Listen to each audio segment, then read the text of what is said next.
Coach Josh Reyes out na sa Batang Gilas, Pilipinas.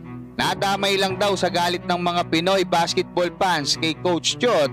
Japanese fans duda sa magiging performance ng Coach Higaya Alpas at kay Soto sumalang ulit sa tune-up game. Kanina nga sa inilabas na pasabog ni Homer Saison ng Spin.ph ay sinabi nga nitong matapos yung naging meeting ng Samahang Basketball ng Pilipinas nitong Sabado ay napagdesisyonan na nga nila na tapusin na ang serbisyo ng Batang Gilas head coach na si Coach Josh Reyes.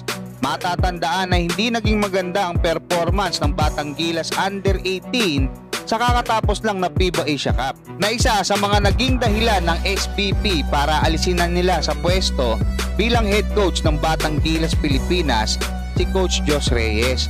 Pero ayon kay Homer Saison, ay isa sa pinakamalaking dahilan ng pagkalas ng SBP kay Coach Josh Reyes ay dahil nadamay na lang din ito sa pagkadismaya ng mga Pinoy basketball fans sa kanyang ama na si Coach Chot Reyes. Si L.A. Tenorio umano yung unang inalok ng SBP para maging kapalit ni Josh Reyes, subalit bahagya itong tumanggi dahil hindi raw siya qualified para maging bagong head coach ng Batang Gilas Pilipinas. Samantala sa pinakabagong update kanina ng bagong koponan ng ating pambatong si Kai Soto na Coach Higaya Alpas ay sinabi nga nitong nagkaroon ulit sila ng closed door practice o tune-up game kontra sa dating koponan ng ating kababayan na si 30 Rapena na San Ennio Phoenix.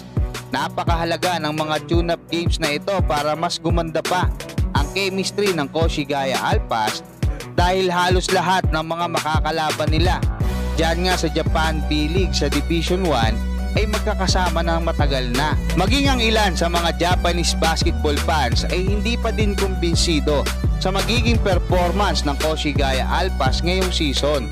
Ayon sa Japanese fans na ito ay hindi pa siya sigurado kung malakas ba talaga ang tandem nila Kai Soto, Tim Suarez at Jeff Gibbs sa ilalim, at concerned din siya dahil maninipis daw yung mga wingman ng Coach Higaya Alpas.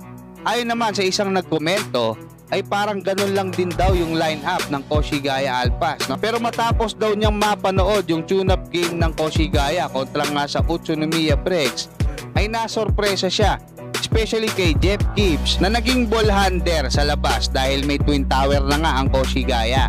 Pero magdedepende pa daw kung magiging fit sa Coach Higaya Alpas si Tim Suarez.